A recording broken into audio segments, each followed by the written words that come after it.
Sigue el COP26, todavía no se acaba esta reunión ambientalista allá en Glasgow y ya muchos estamos pensando que va a ser más de lo mismo que la 25, la 24, la 23, la 22 y hasta la primera, donde en buenas intenciones no paran, pero a la hora de la hora, resultados concretos, puras promesas. A ver, Ramsés, ¿por qué dices que hay un galimatías o se hicieron bolas ayer el COP26?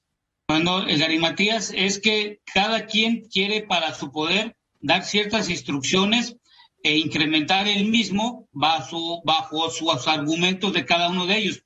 Pero todo el mundo se está convirtiendo ese COP26 en el Babel moderno. Es decir, todo el mundo habla, pero nadie se entiende. Aunque tengan traductores, nadie se entiende de lo que se están hablando cada uno de ellos. ¿Y qué ¿Por qué afirmas eso? A ver, ¿por qué lo afirmas? Porque hay 4 puntos que hay que considerar, que son los siguientes. Primero, la declaración de los líderes sobre los bosques y el uso de la tierra. A ver, ahí todo el mundo dice vamos a reforestar, se está perdiendo los bosques y todo lo demás, pero resulta ser que en vez de plantar el mismo tipo de árbol en el bosque, se están plantando plantas, por ejemplo, para mango, plátanos y todo que no son oriundos del bosque. Es decir, no son árboles que puedan ayudar en el futuro a tener el oxígeno necesario. A ver, pero tienen hojitas, van a absorber dióxido de carbono y van a soltar oxígeno. No, pero no la misma cantidad de dióxido de carbono y el oxígeno que van a liberar. Pero mejor un árbol de mangos que nada. A ti no te satisface nada. Bueno, eso lo aterrizamos en México sobre lo de Sembrando Vida, que se están colocando muchas plantas que no van a proporcionar en el futuro el oxígeno. Acuérdate que un árbol tarda frutal entre 8 a 12 años su maduración y un árbol de un bosque oriundo entre 10 a 20 años. Entonces, ese es el primer punto. El segundo punto es que Estados Unidos y la Unión Europea firmaron un acuerdo para la reducción del metano. Y eso se refiere mucho a los pozos que se están saliendo el gas y que no hay un control. En México también al ganado. Pero la mayor cantidad viene de la industria de hidrocarburos. Por ejemplo, en México se incrementó en un 19.1% la emisión del gas natural a su quema. ¿Qué significa esto? Que en México no hay la infraestructura para poder tener el control de estas emanaciones que están aportando a la atmósfera esta cantidad de metano. Oye, quemar el gas, así es como ganarte la lotería y quemar los billetes, ¿no? Exactamente, lo que estás haciendo es quemar los billetes cuando debería ser aprovechado y dejar de estar importando la cantidad de gas natural. Tercero, hay que dejar bien claro, mucha gente se confundió, o no sé si se confundió o no lo expresaron bien en la Torre de Babel, en que dicen que 40 países se comprometieron a alejarse del carbón. No significa alejarse del hidrocarburo, del crudo líquido, ni del gas natural. Pero claro que es el carbón, porque el carbón es el hidrocarburo que más contamina.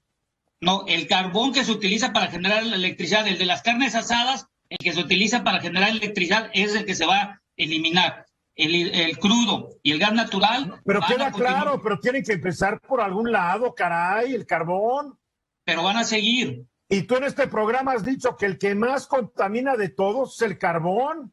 Exacto, pero eso se va a eliminar para generar electricidad.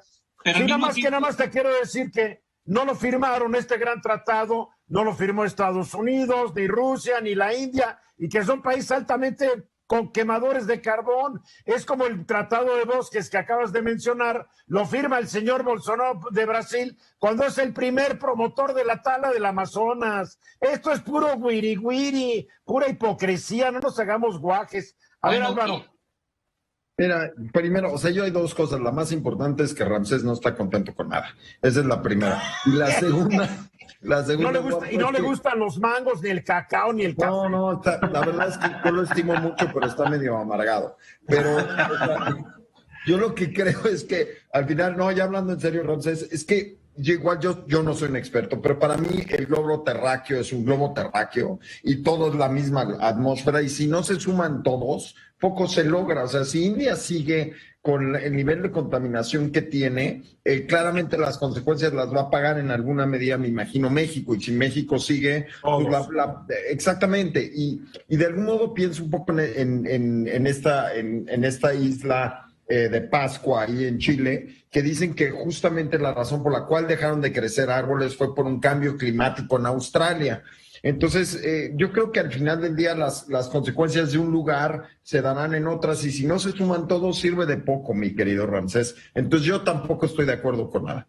A ver, pero nomás para que entiendan, las emisiones de dióxido de carbono, el famoso CO2, China contribuye con el 28%, Estados Unidos con el 15%, la Unión Europea y Europa, que no está en la Unión Europea, con otro 15%, India con el 7%. A ver, México contribuye con el 1%, somos charalitos todavía. Sí, pero y el otro punto que faltó de aclarar es cuando dicen que ya no va a haber apoyo público internacional en cuanto a la parte financiera, solo se deriva a la banca pública, es decir, por ejemplo, Banco Nacional de Comercio Exterior en México, Nacional Financiera, más o menos del 2018 al 2020, a la parte fósil, apoyaron con $236 millones. Ese es el dinero que muchos países están suscribiendo que ya no se va a apoyar, pero el problema es que a la banca privada no está inmersa en esta inversión, desinversión que se quiere dar en cuanto a los hidrocarburos y en cuanto al carbón, sino que la banca privada va a continuar. Entonces, la banca privada es un negocio privado, hasta que no se regule el consumo de todo esto, la banca le va a seguir entrando. A ver, Liliana.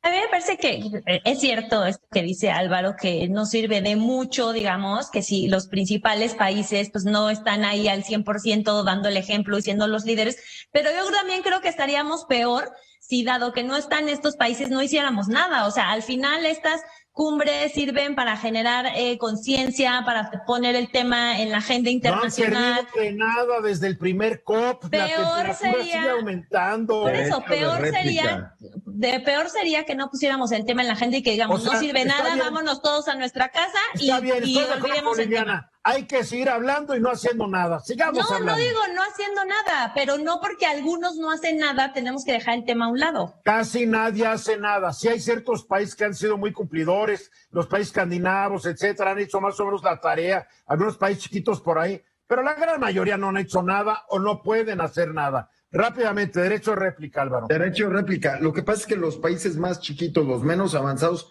se nos obligan cuotas ambientalistas que no tenemos el dinero para hacer. ¿Qué vamos a hacer otro? Así de fácil. A ver, no nada más es dinero, rápidamente, Hugo Páez.